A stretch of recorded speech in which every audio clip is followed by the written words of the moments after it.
মোৰ ঘৰ ইণ্ডাষ্ট্ৰিটো বিলকুল কিনাৰতে।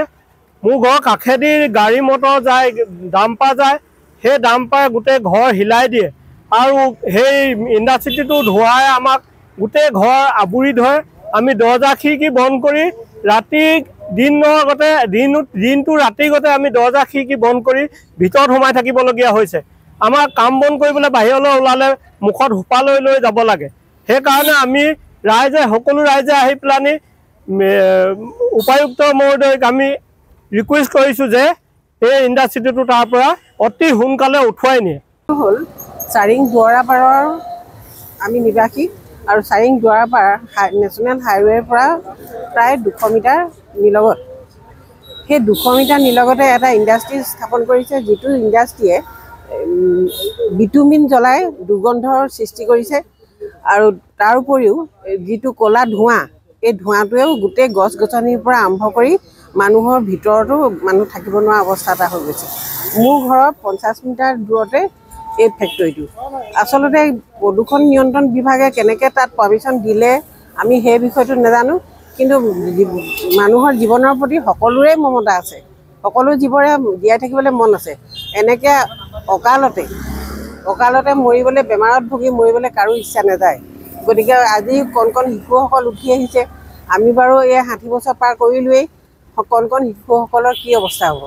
আমি ওলাইছোঁ সোমাইছোঁ মুখত সোপা লৈ পেলাই, সেইটো বেলেগ কথা, কিন্তু শিশুসকলক সোপা কোনে দিব? তেওঁলোকৰ জীৱনটোত মৃত্যুৰ মুখলৈ ঠেলি দিছে কোনে? এই বিষয়ে মই আশা ৰাখিছোঁ আমাৰ এতিয়া DC ছাৰৰ ওচৰত যিখন পুনৰ আবেদন জনাম, তেখেতে এটা বিহিত ব্যৱস্থা ল'ব। আৰু দ্বিতীয় কথা হ'ল, ইয়াৰ যোগেদি মই অসম চৰকাৰকো এটা অনুৰোধ জনাইছোঁ যাতে সেইটো আমাৰ তাৰ পৰা হস্তান্তৰ কৰি দিয়ে। মোৰ ঘৰ ইণ্ডাষ্ট্ৰিটো বিলকুল কিনাৰতে। মোৰ ঘৰ কাষেদি গাড়ী মটৰ যায়, ডাম্পাৰ যায়, সেই ডাম্পাৰে গোটেই ঘৰ হিলাই দিয়ে আৰু সেই ইণ্ডাষ্ট্ৰিটো ধোঁৱাই আমাক গোটেই ঘৰ আৱৰি ধৰে। আমি দৰ্জা খিৰিকী বন্ধ কৰি দিনটো ৰাতি গতে আমি দৰ্জা খিৰিকী বন্ধ কৰি ভিতৰত সোমাই থাকিবলগীয়া হৈছে। আমাৰ কাম বন কৰিবলৈ বাহিৰলৈ ওলালে মুখত সোপা লৈ লৈ যাব লাগে।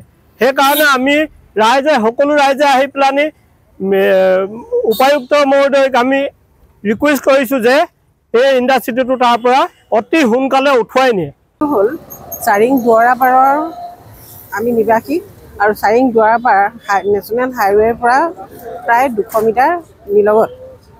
সেই 200 মিটাৰ নিলগতে এটা ইণ্ডাষ্ট্ৰি স্থাপন কৰিছে, যিটো ইণ্ডাষ্ট্ৰিয়ে বিটুমিন জ্বলাই দুৰ্গন্ধৰ সৃষ্টি কৰিছে আৰু তাৰ উপৰিও যিটো ক'লা ধোঁৱা, এই ধোঁৱাটোৱেও গোটেই গছ গছনিৰ পৰা আৰম্ভ কৰি মানুহৰ ভিতৰতো মানুহ থাকিব নোৱাৰা অৱস্থা এটা হৈ গৈছে। মোৰ ঘৰৰ 50 মিটাৰ দূৰতে এই ফেক্টৰীটো। আচলতে প্ৰদূষণ নিয়ন্ত্ৰণ বিভাগে কেনেকৈ তাত পাৰ্মিশ্যন দিলে আমি সেই বিষয়টো নাজানো, কিন্তু মানুহৰ জীৱনৰ প্ৰতি সকলোৰে মমতা আছে, সকলো জীৱৰে জীয়াই থাকিবলৈ মন আছে। এনেকৈ অকালতে মৰিবলৈ, বেমাৰত ভুগি মৰিবলৈ কাৰো ইচ্ছা নাযায়। গতিকে আজি কণ শিশুসকল উঠি আহিছে। আমি বাৰু এই 60 বছৰ পাৰ কৰিলোৱেই, কণ শিশুসকলৰ কি অৱস্থা হ'ব? আমি ওলাইছোঁ সোমাইছোঁ মুখত সোপা লৈ পেলাই, সেইটো বেলেগ কথা, কিন্তু শিশুসকলক সোপা কোনে দিব? তেওঁলোকৰ জীৱনটোত মৃত্যুৰ মুখলৈ ঠেলি দিছে কোনে? এই বিষয়ে মই আশা ৰাখিছোঁ আমাৰ এতিয়া DC ছাৰৰ ওচৰত যিখন পুনৰ আবেদন জনাম, তেখেতে এটা বিহিত ব্যৱস্থা ল'ব। আৰু দ্বিতীয় কথা হ'ল, ইয়াৰ যোগেদি মই অসম চৰকাৰকো এটা অনুৰোধ জনাইছোঁ যাতে সেইটো আমাৰ তাৰ পৰা হস্তান্তৰ কৰি দিয়ে।